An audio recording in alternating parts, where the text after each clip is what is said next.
Welcome back to episode 4 of Gaijin Stories Japan. It's Chris and Ethan. this is part 2 of our topic from last week, which was a day in the life of something, right? So last week was a day in my life, just a English teacher in Japan, basically.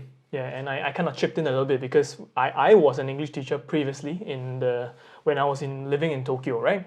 So this episode is basically focusing on what a day in a life looks like in, the word here on LinkedIn will be solopreneur.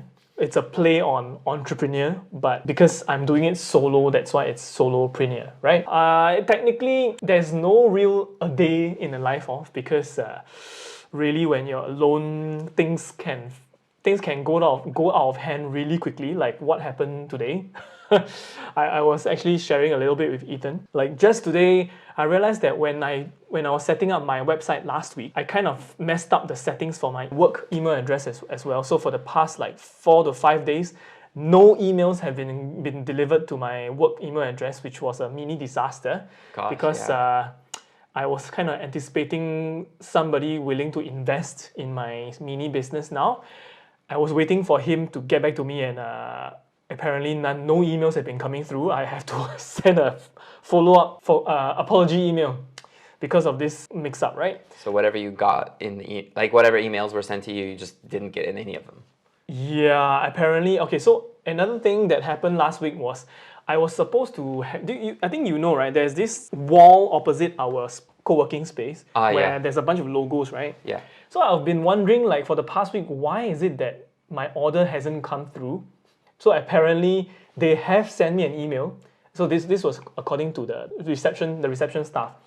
Apparently they have sent me a reply, just that I didn't get it. So to put your company logo on the wall. Yes. So this was just one example of a potential setback on my part, right? So, but other than troubleshooting, basically, there's some semblance of order in my daily life.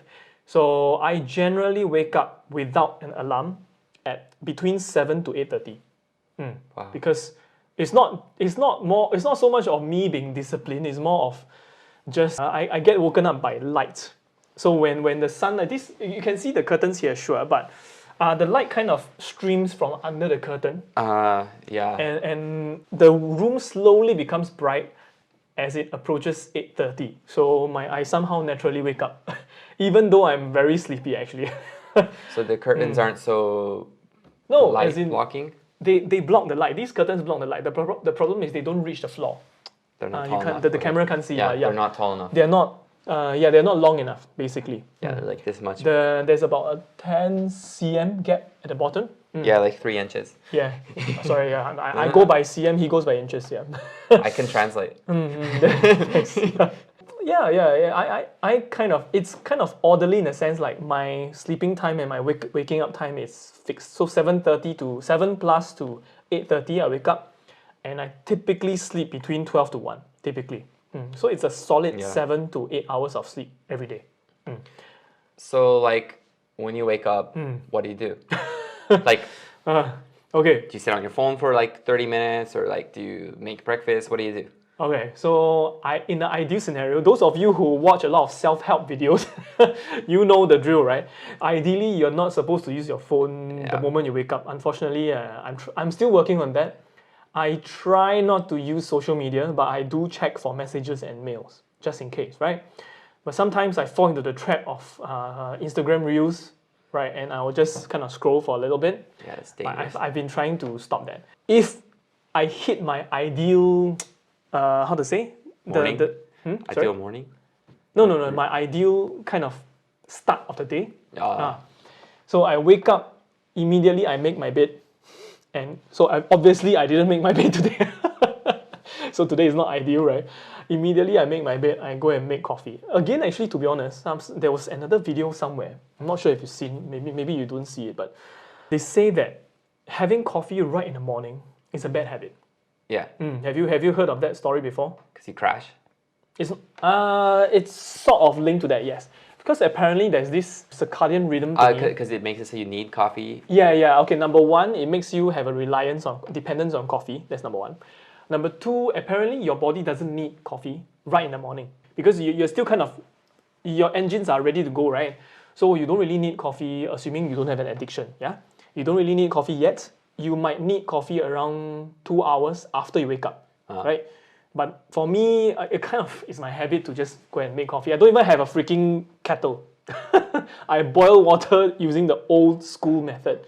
Wow. I'm too cheap to buy a kettle. I have a coffee maker. Yeah. Oh, that's the nice way to live life. Don't be like me, right? Having to boil water using a fire. So you like strain like.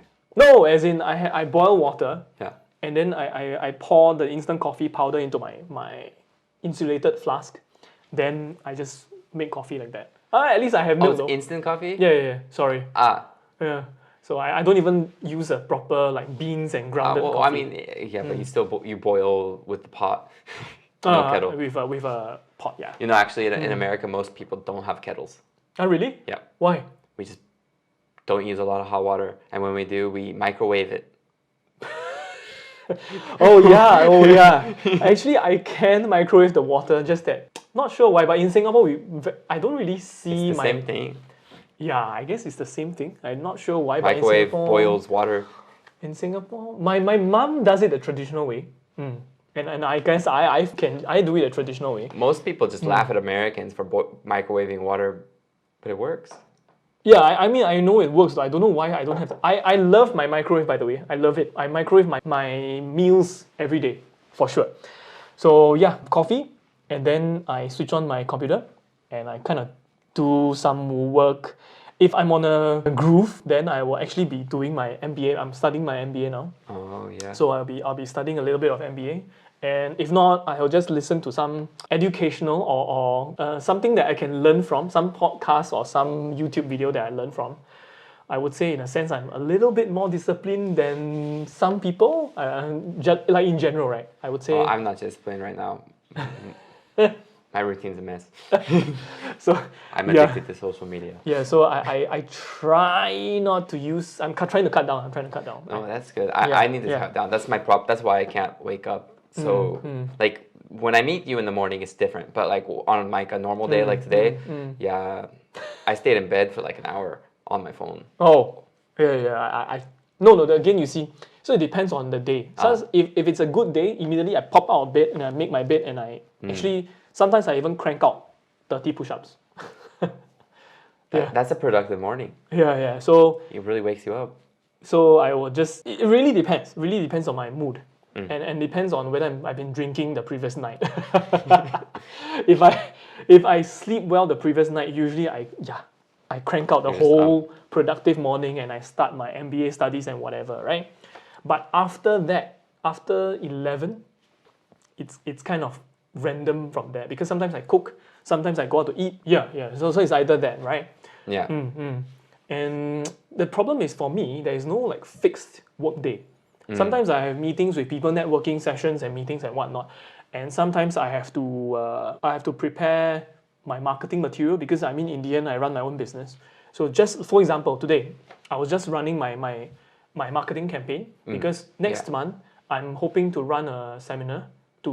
It's a free seminar, but this seminar is number one to gauge demand and to see if there are any potential sales targets. Yeah. So I kind of offer people like people in the marketing world, you know what I'm doing. It's basically we call it a lead magnet, right? I offer people a carrot, and you let's say you come and take the carrot is free, right? Let's say you take the free carrot and potentially you surrender a little bit of information to me, personal information, usually emails, right? Yeah. But in this case, because it's a face-to-face seminar, so you're already right in front of me, ready for hopefully some sales pitches. It's not gonna be a very salesy thing. It's just gonna be like me doing a proper seminar. First and foremost, I want people to derive value from it. Yeah. So it's about digital marketing fundamentals, right? And my target audience are people either looking to join the digital marketing industry or they just need digital marketing skills for themselves, right? And that's what I'm gonna do next month. And so this month, it's a lot of prep work for my business, for my website, my landing pages, my marketing campaigns, it's all that jazz. So just kind of prepping for that this month, basically. Actually, for most of my work days, assuming I have no meetings and whatever, it's just that. Yeah. But motivation is a problem because I'm not sure, you don't see me in the co-working space, but I'm like, oh, what am I doing? Yeah, I'm working. Yeah, I'm trying to work, but sometimes I just want to walk around. Yeah, our co-working space is in the station in Fukuoka, and so it's kind of like the main place. So it's really easy to walk around and get distracted. Because so it's where all the shopping is. yeah, I thought that's the problem. Is sometimes I want to go into the mode, the working mode, right? To just focus. The problem with having such a convenient co-working space, because You walk around, literally it's all ads. number one, you can walk around. Number two, the space is kind of crowded sometimes. That's true. Yeah, and without the noise cancelling earphones, luckily I do have one pair. This is not advertising, but the Sony ones are pretty good, and I'm sure the Apple ones work wonders as well. But yeah, if you have that, it's not too bad, and if you can, especially if you can find a spot. So today's spot where I was sitting is one of the best spots. In the corner, yeah. Because it's right in the corner. Nobody will disturb you, except for the random lady who speaks really loud on the phone. There's a lady who's a regular member. She's pretty loud. Always like doing meetings on the phone. Yeah, I'm like, can you use the freaking phone booth? There's a booth in the co-working space where you can make phone calls, right? She never uses it. She talks on the phone really loudly beside me, and I feel like, I can't though. I can't. Yeah, so depending on my energy levels, typically I can last until 9 plus 10 p.m. I don't go to the co-working space that early actually. I typically go there around 12.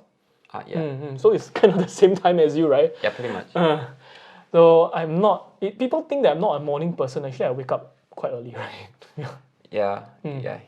So they get the misconception that I'm a night owl, which I'm not really. Just that I happen to be there at 12 plus. Yeah, well, why leave your house so early to go like, you can kind of control your schedule. So exactly right. Yeah. Why leave in the morning when you don't have to? And another thing that I'm not sure about you, but for me, maybe because I'm from Singapore, and those of you who have not been to Singapore, it's a very sunny island, and we really can see blue skies most of the time. So I kind of grew up needing to see sunlight. And our place, it's in the basement. Yeah, there's no sun there. Yeah, there's no sun. Because of that, I kind of like just staying in the house because I'll just open the curtains. Yeah, you feel like refreshed and like your day starting. Yeah. So I get that. So I kind of sit at my work desk facing the outside with sunlight streaming. I get direct sunlight going into my house, which is one good thing I like. For at least a few hours, I will be working while looking at the sun. Yeah. Right? And then towards the evening, especially when it's colder, right? Especially as it gets colder, I will spend more time in the co-working space because it's warmer there. Because I'm a cheapskate, I don't really use heating. Yeah, you don't have to pay for that heating. Yeah, But you are paying for it. I'm paying for the freaking co-working space, man. According to some other people, it depends whether it's expensive or cheap. Depends on where you are in the world, right? I'm sure people living, as you mentioned, in San Francisco is kind of expensive. Yeah, right? San Francisco will be expensive, no doubt. So I pay about $400 plus for my hot desking in the co-working space. Some people say it's expensive because this is Fukuoka, not Tokyo. Yeah, Fukuoka is kind of cheap for rental. I think it's the best location, but also I think the address thing is part of it, right? Yeah. So I mean, you can't beat the location. Like it's freaking in the middle of the central station, right? So anybody taking the bullet train, taking the flight, you will definitely easiest pass place through. to meet anybody. For exactly. Sure. So that was actually also why I chose that spot as well. So 400 plus a month. I think your rental is about 400 plus as well. Yeah, that's as much as my apartment. Yeah. So I had a friend. He said he's paying about 300 plus a month, right? So my office hot desk is more than his entire rental for his house. And actually, there is a cheaper location in Tenjin. Tenjin is kind of central as well. Yeah. It's run by the city, Fukuoka City. So it's only 200 a month. It's in that elementary school, right? Exactly, Daimyo. We call it Daimyo. It's the former Daimyo Elementary School. So it's a repurposed elementary school that has now become a co-working space.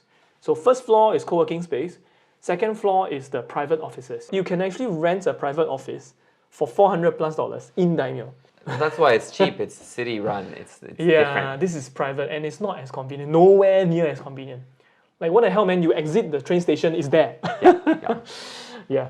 That one's in an old elementary school. And then, so back to my life. So there's no order in the sense of my normal work, but then you might think like, what about rest? So there's this thing called work-life balance, right? Yeah, work-life balance, yeah. In Singapore, we kind of go with work-life integration.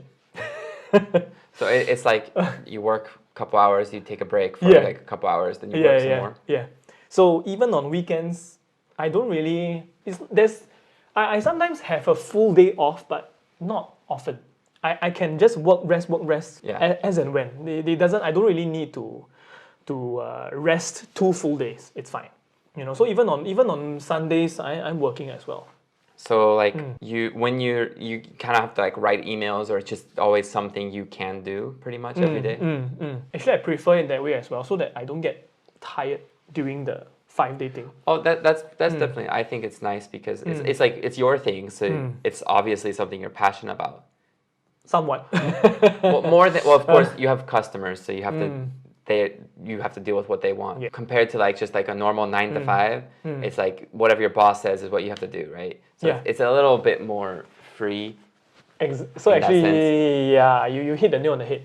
To be honest, I can no longer do a 9 to 5. I've tried. Bit of backstory. Pre-pandemic, I was already doing my own thing in Tokyo as a freelance English teacher / corporate trainer, right? And photographer. So I was already doing my own schedule thingy. It wasn't an easy thing because I kind of work 6 days a week. I only have 1 free day off. So I was working 5 days a week, the Monday to Friday. Saturday is my rest. Sunday I work half a day. It's kind of like mine schedule now. Yeah. I work Monday to Saturday, but Saturday is like half day. Yeah, no, but you had like 2 other jobs. I had 5 income streams. Oh. Yeah. So technically I was working for 5 different companies, kind of. Yeah. So every day is a different company. Oh my gosh. Okay. So I see. Yeah. So in Tokyo, my work hours are kind of bad. Just that I still had a sense of freedom because it's my own thing. Yeah, you chose it. Yeah, I chose it, and I don't really have to listen to a single boss. It's just like my customers. Yeah. And they kind of give me freedom to do whatever I need to do. Yeah. Basically, as long as I hit the objective, it's fine. Makes sense. Yeah. So when I went back to 9 to 5 during the pandemic, actually, I was working for 4 months for a wine restaurant. So fixed 8:30 to 6. Yeah. Okay. More or less. And sometimes even on the weekends because it's a wine restaurant. Yeah. Makes sense. F&B, right? Yeah, I couldn't do it anymore, I couldn't do a 9 to 5 anymore. I'm like, what the hell, man? So you come home and you're just dead, right? I was like, I felt kind of annoyed every day.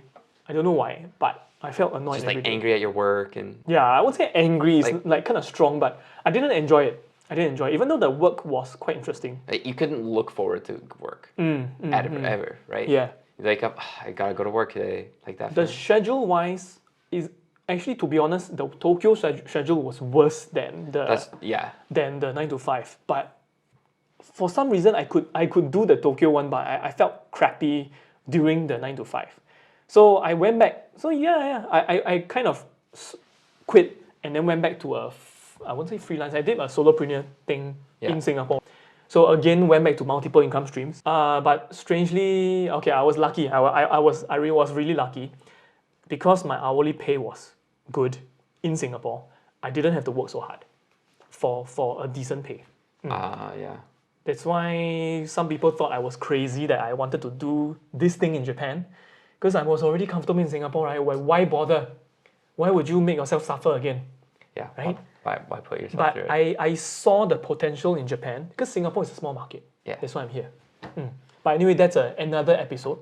So yeah, basically that's my life. Rest. So back to rest again. Basically, if you know what I do for rest days, sometimes I will visit temples. Yeah. I mean, I travel sometimes. Yeah. So yeah, that's it. That's my life in a nutshell. Okay, cool. That's his life. You heard my life last week. So next week there will be something different. Sure. And this has been Gaijin Stories Japan. Yeah, Gaijin Stories Japan. If you have any questions, comments, leave it in the YouTube channel or leave it in the podcast. I think the podcast is like voice messages. So you can leave like a voice message. If you liked it, leave a like on the YouTube channel. Follow us or subscribe wherever you get your podcasts. Yes. And we'll see you next week. Yeah, and see ya. Yep. See you.